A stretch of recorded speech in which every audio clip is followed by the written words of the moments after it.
Jayson Tatum dominates. Payton Pritchard goes off. The Celtics beat the Philadelphia 76ers, and I'm talking about it right now on the Locked On Celtics podcast. Yup. Beantown, be ever ready. Recognize the city of champs.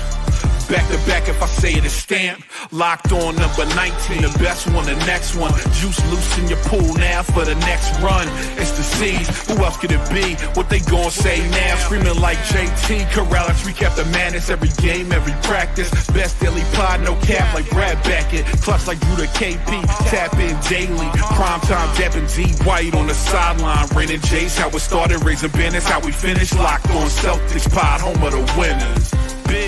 Hey there, welcome back to the Locked On Celtics podcast right here on the Locked On Podcast Network. It's your team every day, and I got you covered every Monday through Friday, plus bonus podcasts when they play on a Friday or a Saturday night. And there's plenty of that coming up in the month of March, so make sure you're subscribed. Get the show dropped directly to your favorite podcasting app if you're listening. You can also watch the show on YouTube, get into the comments section, share your thoughts with me. If you don't know who I am, I'm John Karalis. I have been covering the Celtics for about 20 years now. I'm doing it for Boston Sports Journal. So if you want to read my stuff, you can read it there. I just did a whole big breakdown of Jayson Tatum's passing, which is the number one thing that I'm talking about on today's show. Today's show is brought to you by FanDuel.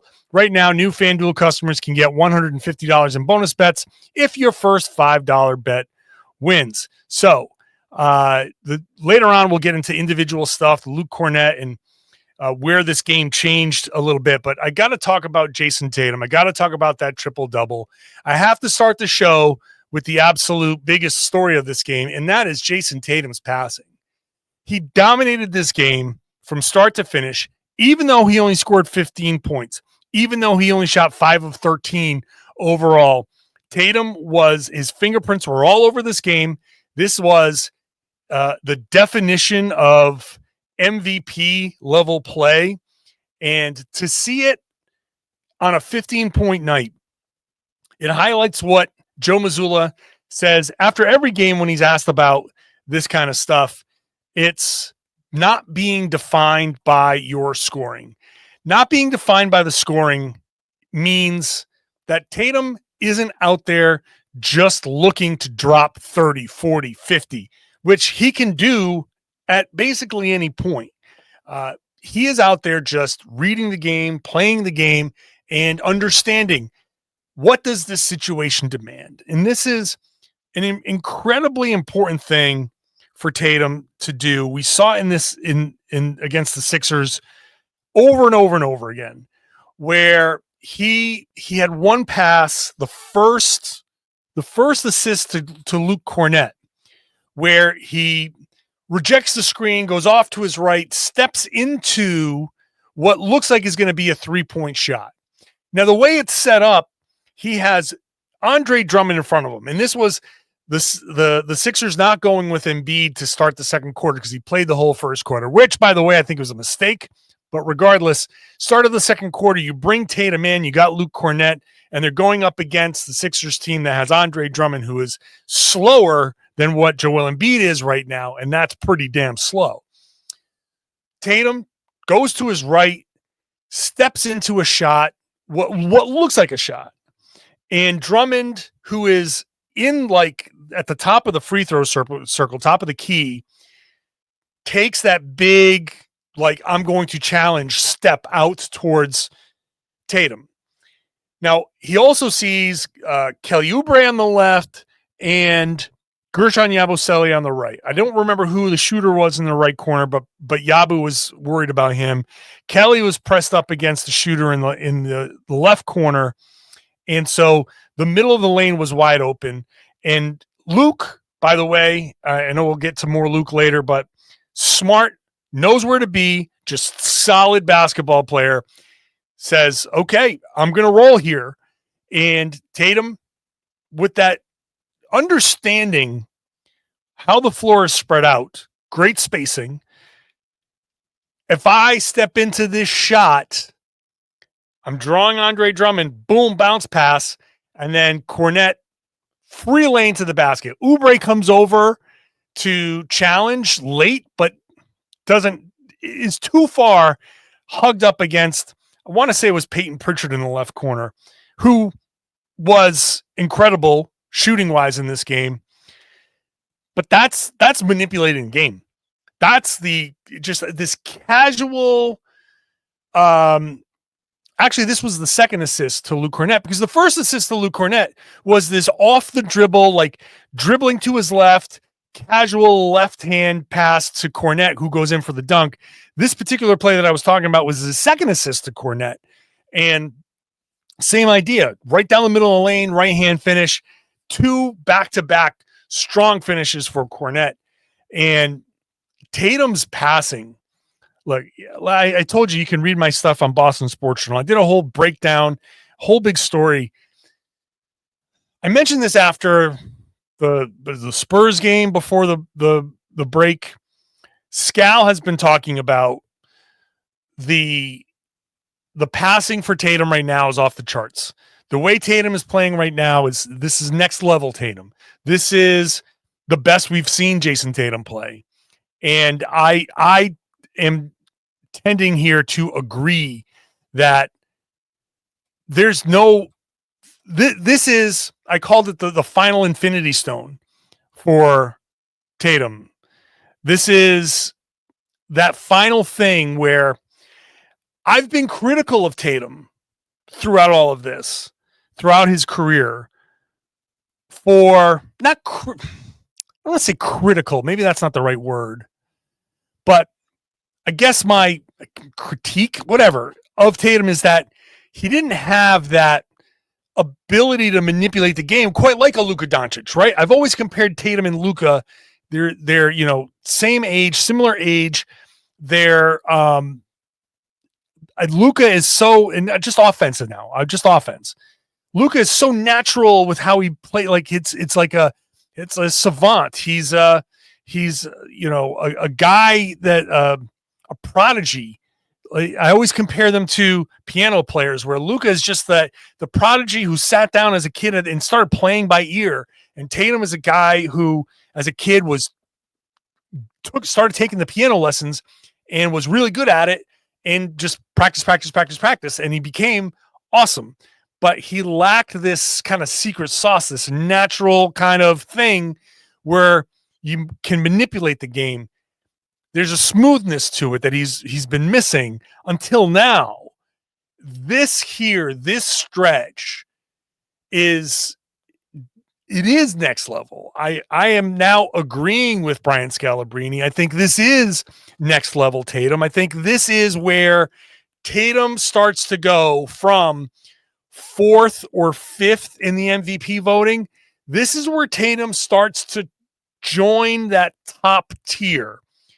If he can continue to do this, if this is truly Tatum's, how he passes, how he handles the game, if that's what we're seeing now, then this is absolutely Tatum's ascent into that top tier.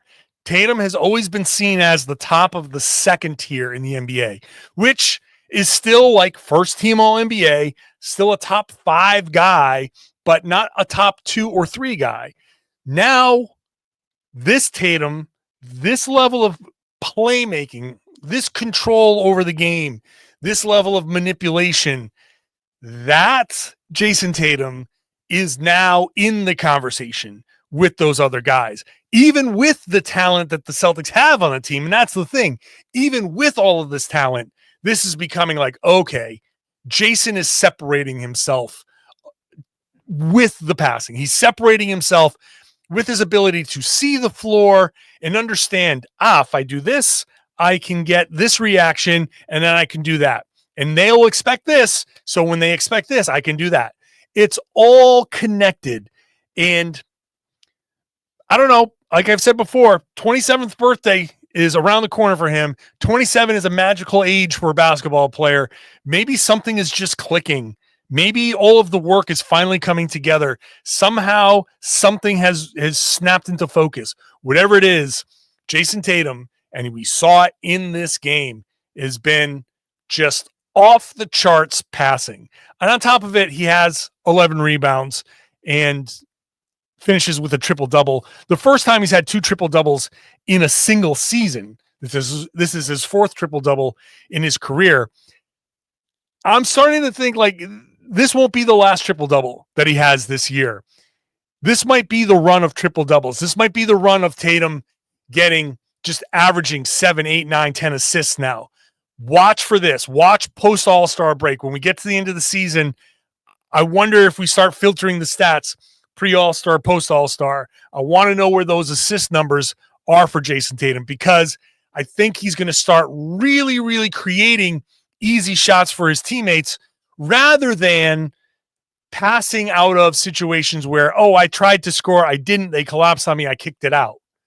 There's a difference there. That difference is super important.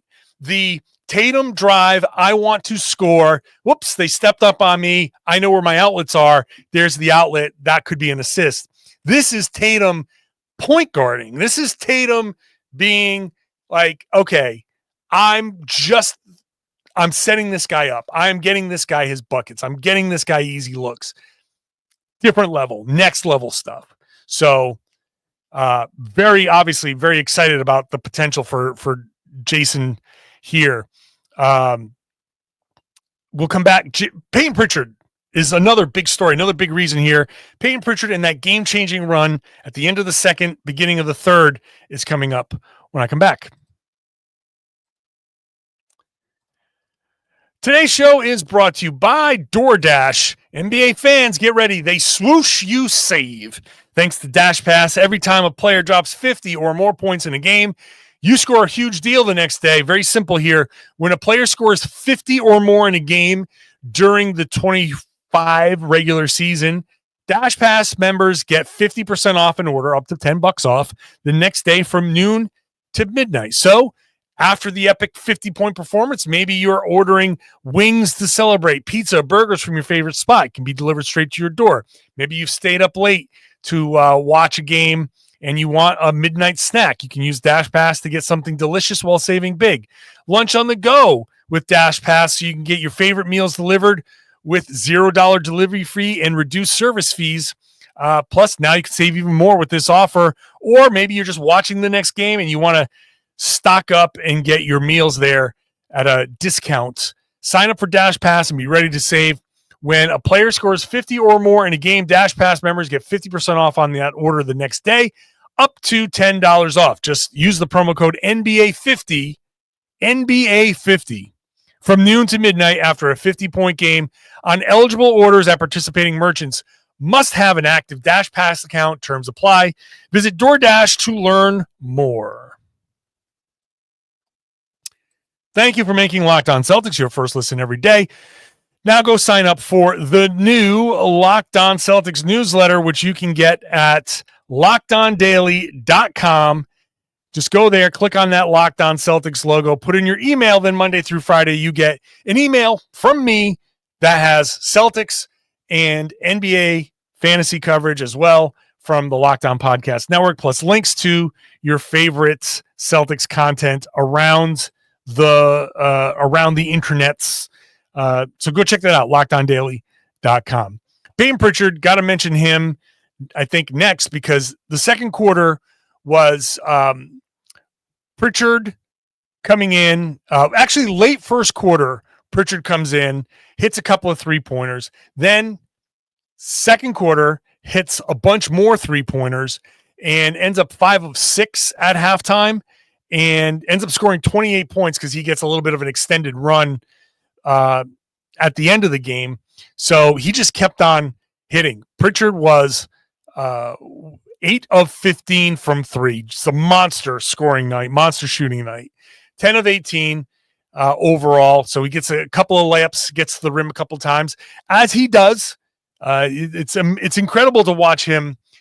His progression has been insane. Like, he's just the product of, like, he has sheer will to continue improving, and he's capable of having these big nights. Some nights he's not going to, but if you leave him alone and he gets going right away, forget it, man. He can pile these up on you, and it's part of a big bench performance for the Celtics. 28 points for him, and he's part of this game-changing run where the Celtics at the end of the second quarter, this was like, because the Celtics were up by as many as 29, we kind of forget and overlook the early struggles where the Celtics had a lot of fouls or giving up a lot of and ones in the first half, second quarter.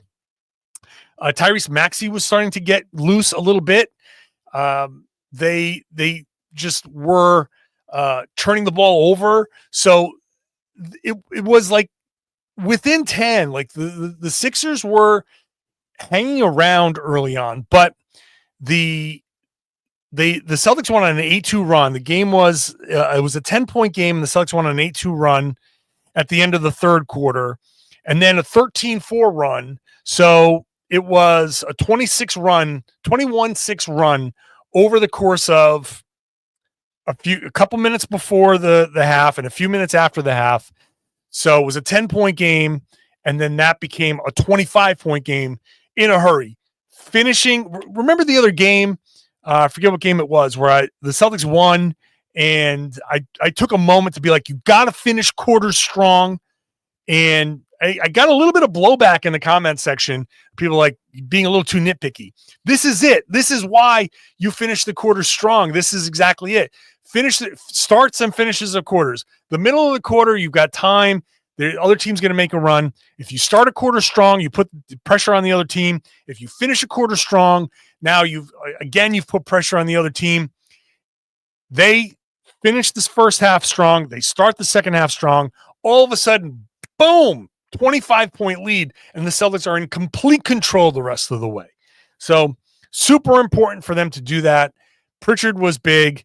Luke Kornet was huge in this. I got to get to his ability to step in as a third big and read that pick and roll, set a good pick, know when to release from the pick, roll, short roll, make the pass out of the short roll. Like, that stuff is incredibly important. And it's the little things. They're not asking him to do a lot, but here he is, Kornet, 6 points, 7 rebounds, 4 assists. What a perfect game from him. 3 of 4 from the field. So just set a pick or cut, get to the basket. When you've got a lane, take it, finish. Get into that short roll because he's able to get to the rim, collapses the defense, make that pass out to the corner. Boom, boom. You got your outlets in the corner. Find them. They hit the shots. The assists pile up. Philadelphia is not necessarily a matchup that you would normally think Luke Kornet would excel in, but he's playing his best basketball, maybe ever, right now, which is just incredible. This might be the biggest surprise of the season, how good he is. It makes the Celtics just more dangerous because you now have a different dynamic. He protects the rim. He had 2 block shots in this game. He can get a steal for you every once in a while. He'll just play good positional defense. He understands what he's supposed to do. He does his job well. He's a star in his role. That's exactly what you want. Championship teams need guys to play like this, and to have him play like that and play off of Tatum the way he played off of Tatum was beautiful. There were 3-4 assists that Tatum found Kornet on. That was just great recognition from both guys. The play where Tatum was kind of dancing to break himself free. I don't know if it was from Oubre or if it was from Paul George. It was kind of like dancing to break himself free. He finally gets a little opening. Kornet gives it to him and cuts right away. Kornet is really good at understanding, hey, Andre Drummond has now turned. He's completely faced Tatum, which means he's too slow to open back up and get back in his way. So might as well cut. Maybe the lob is going to be there, but Tatum just gets the ball and boom, quick bounce pass, and really good finish, lefty finish for Kornet. That was a great play. And so I think that this Kornet has changed the dynamic of what the Celtics can do. It's part of why they go so much double big, because he's capable. Like if he wasn't this good right now, the Celtics couldn't go double big the way they normally do right now. But it's Kornet that makes the Celtics able to go double big. So great performance from him. I've gone all this time. It's 21 minutes into the podcast. I haven't even mentioned Jaylen Brown, who 26-6, like 20 points, 6 rebounds, 6 assists. Incredible game from Jaylen Brown. Incredible game from like shooting from Drew Holiday, Al Horford, Derek White. So much good stuff happened in this game. Plus, I'll trash the Philadelphia 76ers when I come back. Today's show is brought to you by FanDuel. When the game tips off, NBA action is just getting started. No better place to get in on it than FanDuel, America's #1 sportsbook. With FanDuel, you can place live bets throughout the game, even if you miss the opening tip or you want to bet on a fourth quarter comeback or fourth quarter blowout, maybe. You can stay in the action. If you're looking for a bigger payout, you can get into combined live bets in the same game parlay. So the live betting feature keeps every moment exciting. You can kind of see how the flow of the game is going, and Payton Pritchard gets going. You can hop on and see how many threes. Maybe you can get in on some of the action there. So you can pick that. You can pick whatever. You can never miss a chance there throughout the course of a game. The app's easy to use, and when you win, you get paid instantly. Make sure you're setting your budget, setting your limits so you can not go overboard. Like I'm talking about betting during the game, but you don't want to go too crazy with it. You want to just whatever you can afford to spend, that's what you spend. Right now, FanDuel customers can get $150 in bonus bets if your first $5 bet wins. Just visit FanDuel.com to join today. That's FanDuel.com for your shot at $150 in bonus bets. Make every moment more with FanDuel, the official sports betting partner of the NBA. Thank you for making Locked On Celtics your first listen every day. Go check out Locked On NBA Game Night. I'm on it with Jake Madison on Friday. That's this day. Today's Friday now. So when you're done listening to Locked On Celtics, listen to me and Jake talk about every game in the NBA on Locked On NBA Game Night. Go find that wherever you get your podcast, Locked On NBA. Two podcasts on that feed. So go check that out. All right, let's get to the rest of these guys because I think everybody played well in this. Like Sam Hauser didn't shoot well, but he wasn't bad. Torrey Craig came in, had a couple of blocks. Like he was pretty good. I thought everybody made a contribution. Jaylen Brown, let's start with him because like this is where the Jaylen Jayson people get a little like, oh man, you spent a whole first segment just gushing about Jayson Tatum. Jaylen Brown had a really good game too. Yes, he did. Okay, he did. I'm just saying that in the flow of this game, it was Tatum. Pritchard had a big night. Kornet had a big moment. Jaylen was kind of consistent. He was like consistently like here or there. Lots of fadeaway jumpers, lots of like tough shots. Like he hit a bunch there. So I the reason why I wait till the end to talk about Jaylen in this particular game is like he didn't have a particular like dominant stretch. He did have 7 points in the first quarter, and 6 points in the second quarter. He hit a couple of baskets, hit a couple of free throws like that. That's nice. He didn't have like that one big dominant scoring stretch where he's just consistent, right? 7 points in the third quarter. Fourth quarter, he played 3 minutes and didn't score. So 7 points, and 6 points. So that's your path to 20 points. Just a nice solid night. And there were points early in the game where I'm like, okay, Jaylen's having kind of a shaky ball handling game. And, we had a couple of turnovers in the first half, but he settled down and I thought he just played a nice, solid overall game. So yeah, no knock on Jaylen. It was 20.6.